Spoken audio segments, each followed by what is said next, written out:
Hello दोस्तों, स्वागत है आप सबका आज के इस नए वीडियो में। आज हम देखने वाले हैं कि क्या अभी जो मार्केट में डाउनफॉल आया है इससे भी बड़ा मार्केट में फॉल या फिर मार्केट क्रैश हो सकता है क्या, इसके बारे में आज हम लोग चर्चा करेंगे। तो आइए दोस्तों शुरू करते हैं। टोटल 5 मुद्दों के बारे में हम लोग यहाँ पे बात करेंगे और ये समझने की कोशिश करेंगे कि क्या मार्केट क्रैश हो सकता है, और अगर हो सकता है तो हम अपना पोर्टफोलियो इस सब से कैसे बचा सकते हैं और क्या कर सकते हैं।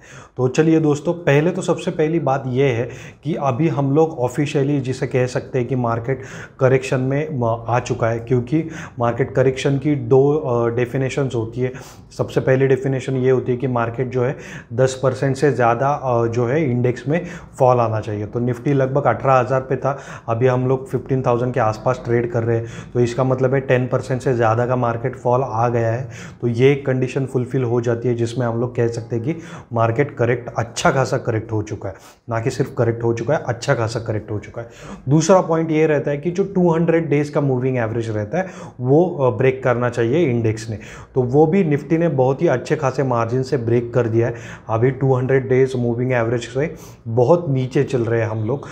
200 डेज का मूविंग एवरेज है वो लगभग 16,000 समथिंग के आसपास है, और उससे बहुत अच्छा खासा नीचे अभी हम लोग चल रहे हैं। तो दोनों कंडीशन फुलफिल हो जाती है और ये ऑफिशियली हम लोग करेक्टेड मार्केट में, लेकिन करेक्शन के बाद के मार्केट में अभी हम लोग है। तो इससे भी बड़ा करेक्शन जिसे हम लोग रिसेशन बोलते हैं वो आ सकता है क्या, वो हम लोग देखने की कोशिश करेंगे। तो ये जो पहले ये जो हमने फॉल देखा है 10 से 15% का, ये क्यों आया है इसके बारे में देखते हैं। तो ये आया है मेनली दो वजह से। सबसे पहली वजह है कि पूरे दुनिया में, लेकिन स्पेशली जो यूएस में इन्फ्लेशन बढ़ रहा है उसकी वजह से।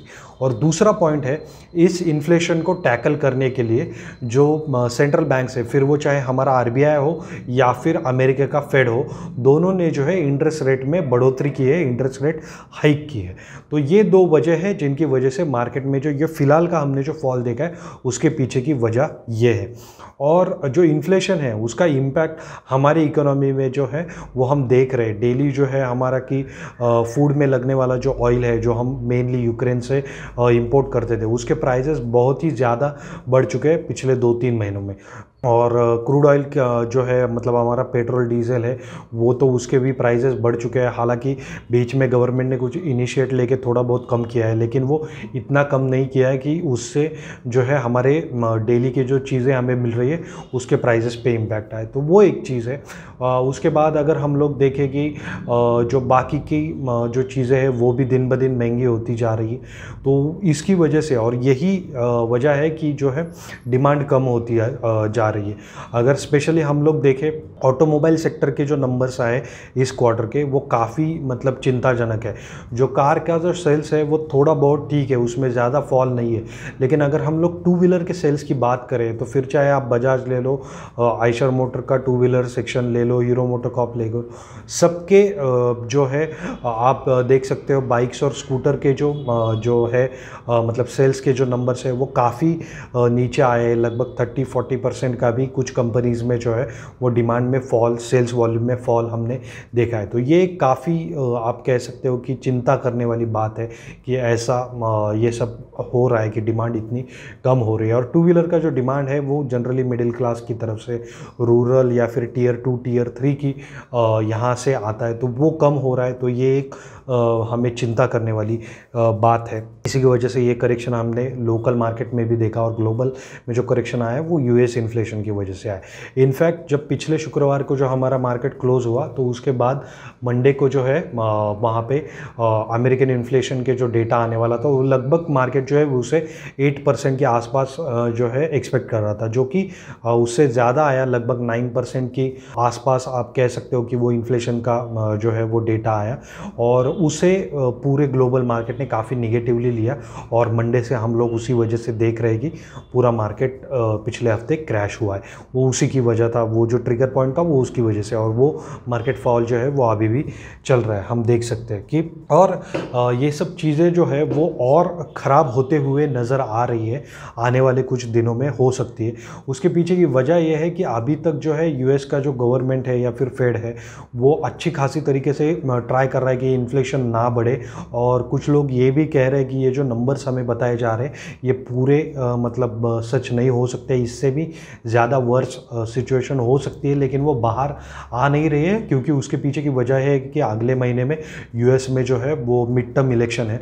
तो वो मिड टर्म इलेक्शन के लिए ये सब चल रहा है। तो एक्चुअली जुलाई के बाद हमें जो नंबर मिलेंगे वो हो सकता है कि ज़्यादा हमें पिक्चर क्लियर करे और जो उसके बाद हम बता सकते हैं कि हम लोग रिसेशन में है या फिर नहीं है। और अगर यूएस रिसेशन में जाता है तो ऑब्वियसली उसका इम्पैक्ट पूरे दुनिया में देखने को मिलेगा और हमारे यहाँ पे भी देखने को मिलेगा। तो ये हमें जुलाई एंड में एक्चुअल पता चलेगा। लेकिन जिस तरह से ये जिस स्पीड से इन्फ्लेशन बढ़ रहा है यूएस में, और यूएस में भी जो है चीज़ों की डिमांड में जो है वो हमने फॉल देखा है। अगर आप यूएस मार्केट फॉलो करते हो तो आपको भी ये चीज़ पता होगी कि यूएस में भी जो है डिमांड कम हो गई है। जैसे हमारे यहाँ पे ऑटोमोबाइल सेक्टर में हमें इसका इम्पैक्ट काफ़ी अच्छी तरीके से देखने को मिला, तो वो भी वैसे ही यूएस में भी देखने को मिल रहा है।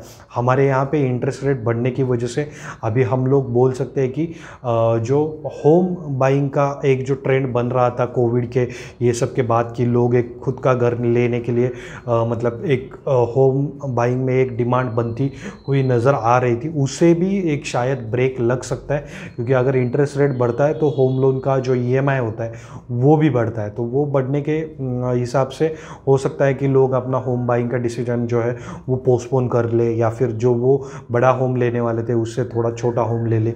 ऐसे भी चीज़ें हो सकती है। तो उसी की वजह से हमारे यहाँ पे भी डिमांड जो है रियल इस्टेट में वो कम होने की आशंका है। और अगर रियल इस्टेट में डिमांड कम हो जाती है तो उसका इम्पैक्ट जो है और सेक्टर में भी आता है, जैसे कि स्टील हो गया या फिर मेटल हो गए या फिर सीमेंट सेक्टर हो गया, इसमें भी इसके इम्पैक्ट इनडायरेक्टली डायरेक्टली आ सकते हैं। तो ये भी एक टेंशन है। तो अगर जैसे हमने बोला है कि ये 2 महीने के बाद हमें एक्चुअल डेटा मिलेगा और उसके ऊपर हम डिसाइड कर सकते हैं कि रिसेशन आने वाला है या नहीं आने वाला, लेकिन हम तब तक अगर इंतज़ार करते रहे तो हमें जो उस वक्त जो शॉक आएगा उसमें हम लोग प्रिपेयर नहीं रहेंगे और उसमें हमें बहुत बड़ा झटका मिल सकता है। तो उसका जो प्रिपरेशन है वो हमें आज से ही चालू करना है, तब हम जाके उस वक्त जो है अच्छी तरीके से अपना पोर्टफोलियो बिल्ड करने के पोजीशन में रह सकते हैं। तो उसके लिए हम लोग क्या कर सकते हैं? तो सबसे पहली बात तो जो अगर यूएस में रिसेशन आता है तो सबसे ज़्यादा अफेक्ट कौन से सेक्टर होंगे, तो वो 2 सेक्टर रहेंगे। सबसे पहला जो रहेगा वो आईटी सेक्टर रहेगा, क्योंकि हमारा जो आईटी सेक्टर है वो मेजॉरिटी उसका जो सेल्स है, जो भी उसका रेवेन्यू है वो आता है फॉरेन से, खासकर यूएस और यूरोप से। तो अगर वहाँ पे रिसेशन आता है तो उनके रेवेन्यू में काफ़ी अच्छी खासी कटौती हमें देखने को मिल सकती है। तो उस सेक्टर में आपका जो है इन्वेस्टमेंट जो है वो थोड़ा कम रहना चाहिए। उसके बाद हम लोग कह सकते हैं कि जो फार्मा का जो सेक्टर है वो भी काफ़ी एक्सपोर्ट ओरिएंटेड है। तो वो एक्सपोर्ट ओरिएंटेड है तो उसकी वजह से उसमें भी हम देख सकते हैं कि थोड़ा बहुत उनमें भी हो सकता है कि कुछ फॉल हमें देखने को मिले। तो जो भी सेक्टर जिनका फॉरेन में ज़्यादा उनका रेवेन्यू रहता है, वहाँ से उनका ज़्यादा रेवेन्यू आता है, तो वो एक चिंता की बात हमें रहेगी कि वहाँ पे आप देख सकते हो कि फॉल ज़्यादा आएगा। तो वहाँ पे आपको प्रिपेयर रहना है। वहाँ पे अगर आपके पोजीशन है तो वो आपको थोड़े से कम करने हैं। अगर आपके उन 2 सेक्टर्स में प्रॉफिट बन चुके हैं तो आपको डेफिनेटली वो प्रॉफिट बुक करने चाहिए पार्शली, और आपके पास वो कैश रहना चाहिए। और वो कैश आपको कैसे डिप्लॉय करना है ये मैं आपको आगे बताऊँगा। तो ये तो हो गई कि आप आपके लॉसेस कैसे प्रोटेक्ट कर सकते हो। उसके बाद आपको प्रॉफिट अर्न करने के लिए क्या करना है, तो आपका पोर्टफोलियो जो है वो डाइवर्सिफाई होना चाहिए। डाइवर्सिफिकेशन करते वक्त आपका ज़्यादातर वेटेज जो है या ज़्यादा इन्वेस्टमेंट जो है वो कहाँ पे रहना चाहिए, तो ऐसे स्टॉक जहाँ पे जो है हम बोल सकते हैं कि लोकल, यहाँ पे मतलब लोकल कंजम्पशन पे, लोकल डिमांड पे जो बिजनेस चलते हैं उस पर आपका फोकस ज़्यादा रहना चाहिए। फॉर एग्जाम्पल जो एफएमसीजी सेक्टर है, तो वो एफएमसीजी सेक्टर जो है वो पूरा का पूरा आप बोल सकते हो कि हमारा जो डिमांड आता है, पूरे हमारे भारत से जो डिमांड आता है उस पर डिपेंड करता है। तो वहाँ पे जो है ज़्यादा हमें फॉल देखने को नहीं मिलेगा एफएमसीजी सेक्टर में। तो वहाँ पे आप लोग अच्छी खासी बाइंग कर सकते हो। बहुत सारे अच्छे जो एफएमसीजी स्टॉक है वो काफ़ी कम प्राइस में, डिस्काउंटेड प्राइस में अवेलेबल है, उसमें आप इन्वेस्टेड कर सकते हो। अगर आप चाहते हो कि जिस स्टॉक में हमने इन्वेस्ट किया है उसी स्टॉक में आप इन्वेस्ट करें, हम आपका पोर्टफोलियो इवैल्यूएट करें और डाइवर्सिफाई बना के रेडीमेड पोर्टफोलियो आपको दे दें। आप अगर बिजी हो, आप रिसर्च नहीं कर सकते, आपके पास उतना टाइम नहीं है, तो हम आगे आपका पोर्टफोलियो बना के दे सकते हैं। तो उसके लिए नीचे मैं एक डिस्क्रिप्शन में लिंक दे दूँगा, वहाँ पर आप अपना इन्फॉर्मेशन फिलअप करना और हमारे टीम से आपको कॉल आएगा और वो आपका पोर्टफोलियो जो है वो आपको डाइवर्सिफाई करके आपकी नीड के हिसाब से, आपके एज के हिसाब से, आप कितना हर महीना सेव कर सकते हो उसके हिसाब से आपका जो है पोर्टफोलियो आपको डाइवर्सिफाइड बना के देंगे। तो नीचे लिंक में वो डिस्क्रिप्शन में लिंक होगा, उस पर आप जाके अपना इन्फॉर्मेशन फिल कीजिए। आगे हम लोग देखते हैं कि और आपको क्या चीज़ें करनी चाहिए।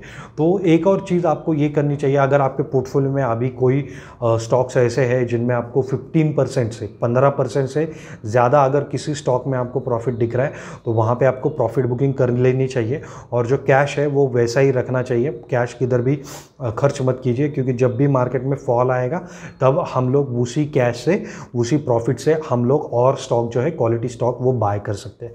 और आपको क्या करना है, लमसम किसी एक सेक्टर में, लमसम किसी एक स्टॉक में आपको पैसे नहीं डालने, बिल्कुल भी नहीं डालने कि मुझे ये सेक्टर पे भरोसा है, मैं पूरा का पूरा 80-90% इसी सेक्टर में लगा देता हूँ। ऐसा आपको बिल्कुल भी नहीं करना है। 3 से 4 सेक्टर आपके पोर्टफोलियो में मिनिमम होने ही चाहिए और उसमें भी आपको एक ही कंपनी में इन्वेस्ट नहीं करना चाहिए कि ये सेक्टर में ले रहा हूँ तो और इसी एक कंपनी में इन्वेस्ट कर रहा हूँ, ऐसा भी नहीं करना चाहिए। कम से कम उस सेक्टर की 2 से 4 कंपनीज आपके पोर्टफोलियो में होनी चाहिए, तब जाके आपका पोर्टफोलियो अच्छा खासा डाइवर्सिफाई होगा। ये एक चीज़ आपको ध्यान में रखनी है। दूसरी चीज़ आपको ध्यान में रखनी है कि आपको एट अ टाइम, एक ही टाइम पे पूरा आपका कैश जो है वो डिप्लॉय नहीं करना है, पूरा आपका कैश जो है वो इन्वेस्ट नहीं करना है। तो जैसे जैसे मार्केट में फॉल आता है वैसे वैसे आपको मार्केट में जो है वो इन्वेस्टमेंट करना है। फ़िलहाल के लिए हम लोग एग्जांपल लेते हैं कि 1 लाख रुपीज़ आपके पास कैश में है और वो आपको इन्वेस्ट करने हैं, तो वो आप कैसे करेंगे।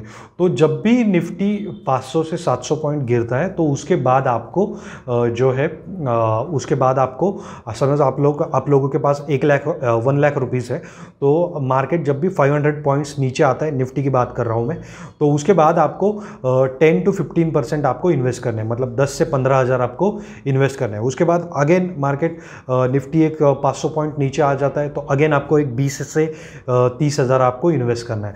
उसके बाद अगर वापस एक 500 पॉइंट की गिरावट आती है तो अगेन आपको एक 20 से 30 हज़ार का इन्वेस्टमेंट करना है। ऐसे हर स्टेज पे आपको इन्वेस्ट करना है, ठीक है। अगर आपने आज ही 1 लाख रुपए डाल दिए ये सोच के कि अभी मार्केट 15 हज़ार पे आ गया है, इससे नीचे और क्या गिरेगा, नहीं गिरेगा, तो मैं आज ही जाके पूरे मेरे 1 लाख इन्वेस्ट करना हूँ, ऐसा आपको नहीं करना है। इससे आपकी रिस्क बढ़ती है और आपको एवरेजिंग का या फिर डाइवर्सिफिकेशन का मौका नहीं मिलता है।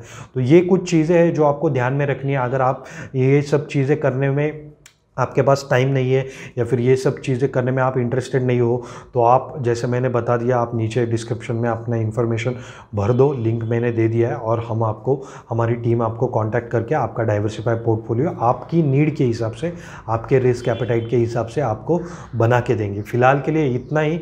मैं आप सबको मिलते हैं अगले वीडियो में। अगर आपका कोई सुझाव हो, अगर आपका कोई क्वेश्चन हो तो वो कमेंट में मेंशन करना ना भूलिए। फेसबुक पे हमें लाइक कीजिए, सब्सक्राइब कीजिए यूट्यूब चैनल पे और बने रहिए हमारे साथ। तब तक के लिए धन्यवाद।